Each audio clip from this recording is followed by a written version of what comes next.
All right, so as I promised, we're going straight into our health club now. And this morning, the majority of cases being reported to the Children's Hospital are mostly infections of newborns under the ages of 28 days old. Neonatal infections are, however, easily preventable. In our health club this morning, we're trying to educate you on that.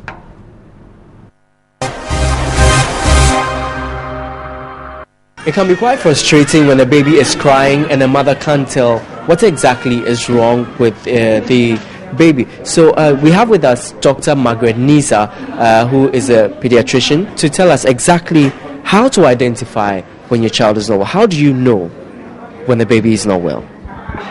Well, there are certain signs that will tell you your baby is probably not well.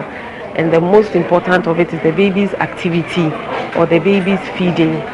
The baby will feed if he's well. So one of the signs that a mother will realize is that the baby doesn't want to accept feed. And then the baby might feel warmer than usually is. Or the mothers will say the baby feels hot. Some of the babies might vomit. Others might cry excessively. You try to console them, they are not consolable. You try to feed them, they will not feed. Some of them might look yellow on their eyes. Okay, some of them might have certain rashes on the skin. To alert you that probably there's an infection on the skin. The urine color may change. Some of them might also become very dull. They may not feed, they may not cry as much. They will just be very dull the whole time. They are just sleeping. They feed very little and they quickly go back to bed. So these are some of the things that can tell you that your baby is probably not well. What are the most common infections when it comes to neonates? Well, some of the most common infections are infections of the eye, where you see that one or both eyes are red. It might be discharging. There's a lot of pus around the eye. Sometimes you find skin infections. These mothers refer to them as little boils. In our local language, they say tomatoes or in toes on the skin. It can be quite profuse, but it can also be very few, spots here and there. For some of the babies, you might find that the cord is also offensive. It doesn't look good. It might give off an offensive smell, and then the base around the cord might look reddened. So these are some of the few common infections. There are also more severe ones, like those that spread over into the bloodstream, into the chest, or into the abdomen, or even into the coverings around the brain. All these are infections that babies can have. And what causes some of these infections? Well, babies can be infected even whilst they are in the mother's womb, especially if the mother is pregnant and her water breaks and she doesn't really realize it, and then she stays home for a long time. You realize that the water around the baby gets infected, and this can transfer to the baby. So infections can even start inside the womb or even during the process of birth. If you don't deliver in an environment that is clean, I should say.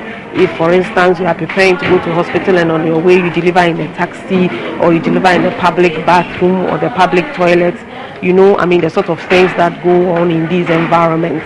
So if the environment is not clean, or even when the environment is clean but your cord is cut with an instrument that is not sterile, all these things are potential sources of infection to the baby. And then even after birth, the people around the baby, somebody has a chest infection and is coughing, or the mother doesn't wash her hands very well if she wants to breastfeed the baby.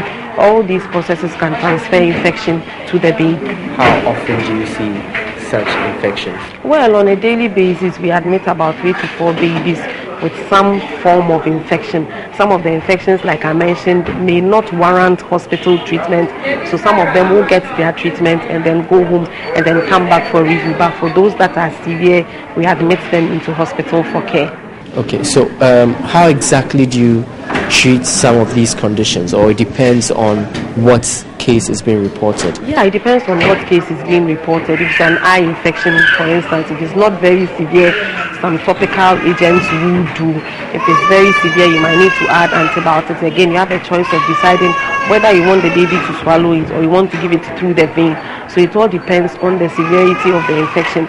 And then the mother's own motivation. You must be sure that this mother is willing and ready to administer the medications at home, because a mild infection can become severe if it is not handled well. So you should also be able to trust the mother enough that when you give her this medication to go home, she'll be able to administer it as you want, and she'll be able to come back to you for a review so that you can monitor the progress of the baby. Are there common things that mothers do and puts babies at risk of such infections? In terms of lifestyle activities, are there certain risk factors that we should be aware of? Well, I think one of the most common things we need to encourage on this platform is hand washing. That in as much as possible, mothers should wash their hands before feeding their babies. There's a common notion or myth around that a baby's poo-poo doesn't carry germs. And so sometimes you find that mothers clean their babies after they've passed through, and then they quickly go on to breastfeed their babies thinking that nothing can go wrong. But we want to plead with all mothers, as much as is possible, they should always wash their hands with water and soap before they feed their babies. They should also feed their babies from the breast as much as possible. If for any reason they are not able to and they want to express, they should express and feed with a cup and a spoon. We are discouraging the practice of using feeding bottles because a lot of the time sterilizing these feeding bottles is a major challenge, and so children will come in with diarrhea, in fact babies with diarrhea and vomiting, not because they are not feeding well, but the utensils used in feeding them are not clean, I should say. They are not clean, and so sometimes these babies take infection even from the way they are fed.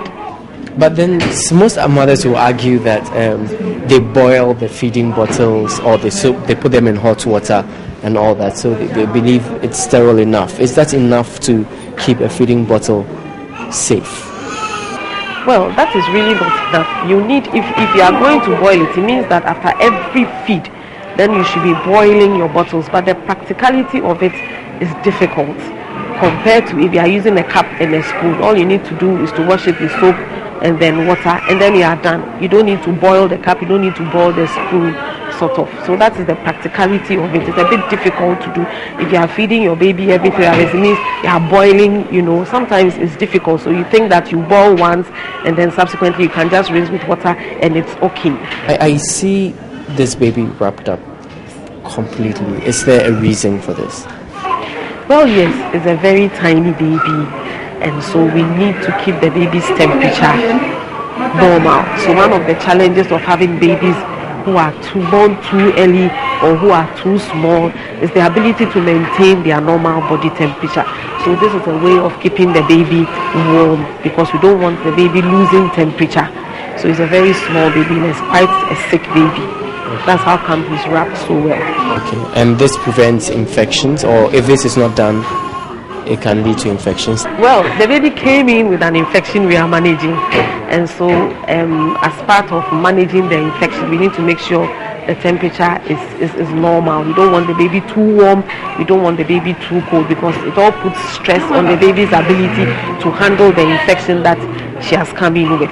Is there anything else mothers need to know to prevent neonatal infections?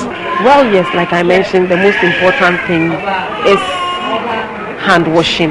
And then again, I entreat all mothers who are pregnant to take the opportunity to go for antenatal clinics, because it is at the antenatal clinics that mothers are taught about the process of pregnancy, childbirth, care of the baby, and afterwards you are even taught how to position your baby, how to feed your baby, how to care for your baby. Because if you are a new mother, it can be very challenging taking care of a baby who is constantly crying, and if you are not sure exactly what to do, then you are likely to listen to people whose advice may not end up well for you and the baby. They should feed their babies exclusively with breast milk. There is enough evidence to show that breast milk is good. In fact, it is the best food for babies. As much as is possible, they should breastfeed their babies. They should wash their hands with soap and water before breastfeeding them. They should avoid the use of feeding bottles. They can express and feed by cup if for any reason they cannot feed the babies directly from the breast. Thank you very much. We've been speaking to Dr. Margaret Neza, who has been educating us on the topic of neonatal infections. My name is Jason. All right, so that was Jason with our health club, and children are the future, so we need to ensure that we are taking care of them from day one. As you can see, so many infections in children of 28 days old and younger. Very heartbreaking. All right.